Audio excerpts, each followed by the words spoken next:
Have you ever wondered if you really need to fast before a blood test? The answer is, it really depends on which test you're getting. Let's break it down and find out more. So fasting means not eating or drinking anything except for water, black coffee, or tea. Hold the sugar for at least 8 hours before your samples are collected. For a few hours after you eat, the fats and sugars in your blood are going to naturally elevate as a part of digestion. This can affect some tests, but not all of them. So, for example, the glucose test, as a part of the metabolic panel, is going to measure your blood sugar at the time your samples are collected.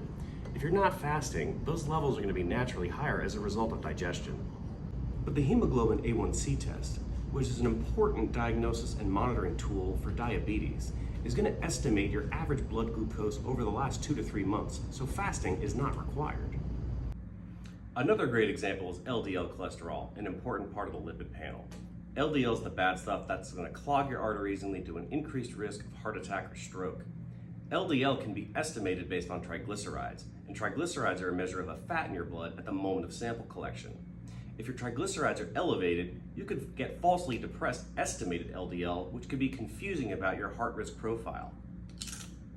But if you order the direct LDL test, we can measure it directly instead of estimating it based on your triglycerides, so then it won't matter whether or not you're fasting. If you're not sure whether or not to fast, be sure to check in with your doctor if you need to based on your test order. Stay on top of your health with BetterWay blood testing, convenient and affordable fingertip collection available at your local pharmacy.